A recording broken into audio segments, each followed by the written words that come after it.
Who are your favorite musical artists? Oh, that stuff.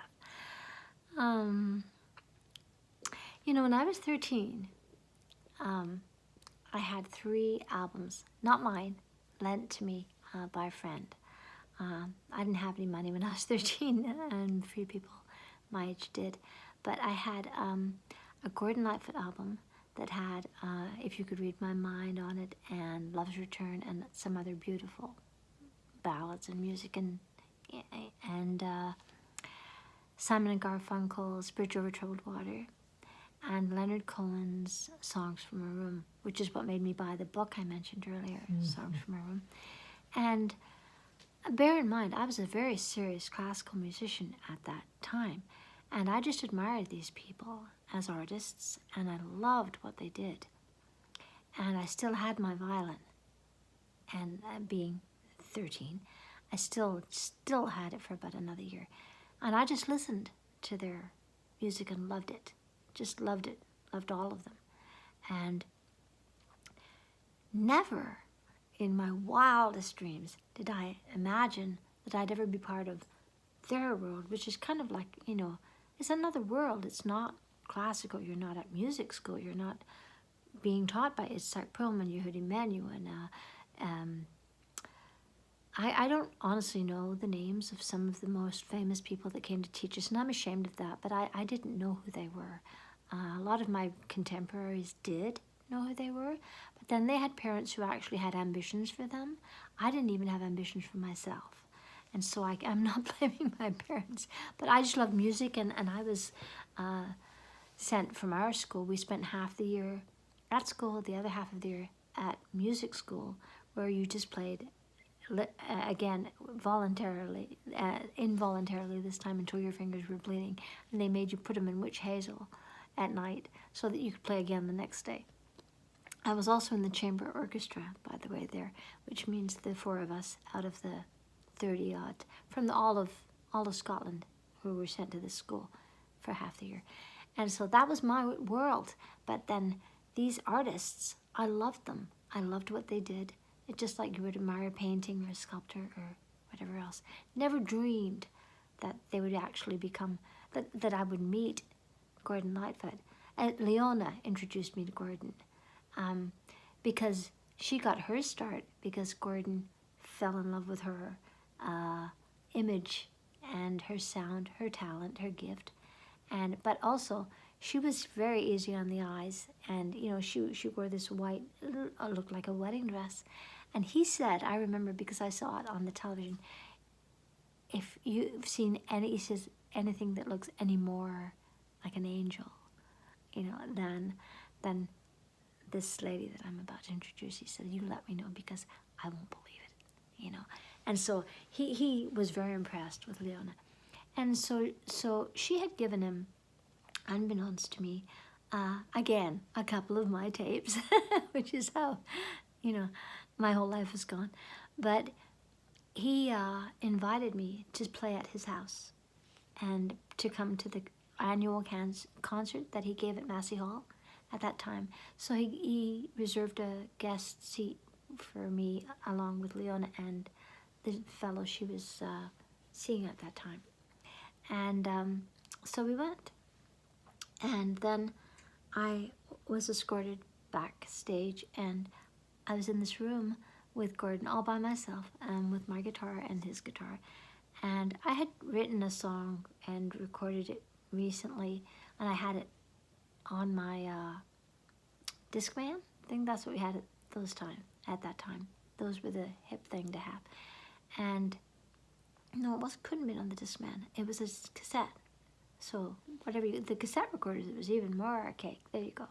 So, and he said, what'd you have there? And I said, oh, it's just a song I put down in the studio a few days ago, and it's I wrote it for John Denver, and it's called Sometimes It's Hard to Keep It Real. And he said, well, let's have a listen. And so I let him have a listen. And so he was messing around on my guitar because he wanted to see, what I was playing. And he listened to it, and he stopped playing, and he listened to it, and he took off the headphones, and he looked right at me, like he actually looked right through me. It was, I'll never forget that look and he said, "That's a really good little folk song." I didn't think it was a folk song, but having any kind of compliment come from Gordon Lightfoot, who I thought and still think is the voice of Canada, was a huge compliment for me. And I think I was about 29 at the time, and I was busy and playing and everything, but I never thought that, and I didn't even know Gordon had been listening to my music, so he told me, "I've been listening to your music for the past couple of weeks." He says, "It's good. It's good." And, so that's how I met him.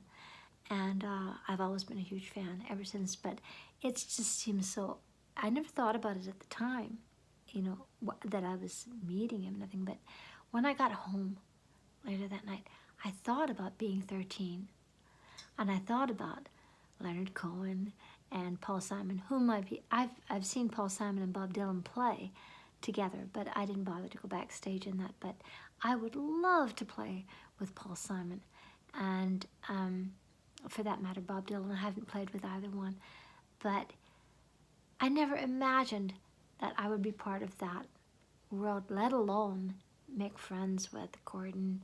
And the fact, too, that I heard an interview with Bob Dylan, who, as far as I'm concerned, is just a living legend, and I can't believe he's still around and here. Not that I wish that he wasn't. I hope he never dies.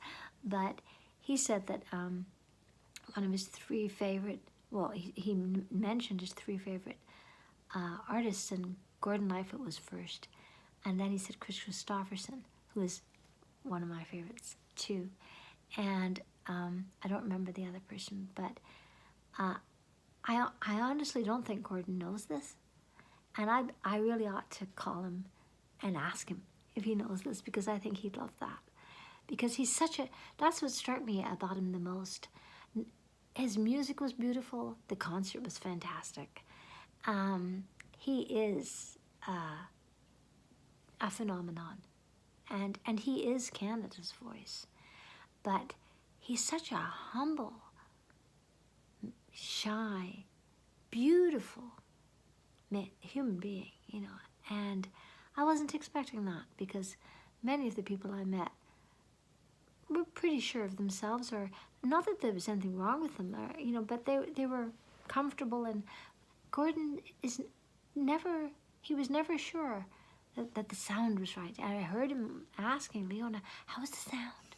And he was nervous about it after the concert. And he must have heard of the applause, and it was an awesome concert. But he was just such an unexpected, warm joy, and I just feel so privileged to have been allowed into his life and be a part of that. And the fact that he liked my music and wrote me a letter, actually, to say how much he liked what I was doing, that meant so much to me. I could have hung it up then, and John had done that years before as well, and I was, that was really nice coming from John. But I was used to John. I talked to him all the time, But Gordon Lightfoot was this magic person to me, And so I was still this 13-year-old girl wondering how on earth you go from being that 13-year-old girl to being, what's 13 from 29, 16 years later, you're playing with a man, not on stage, but in a back room, real, eye to eye, hand to hand, heart to heart. And it's just such a gift. And that has happened to me. I've been able to work with so many iconic figures. And it's just been, I just feel so blessed.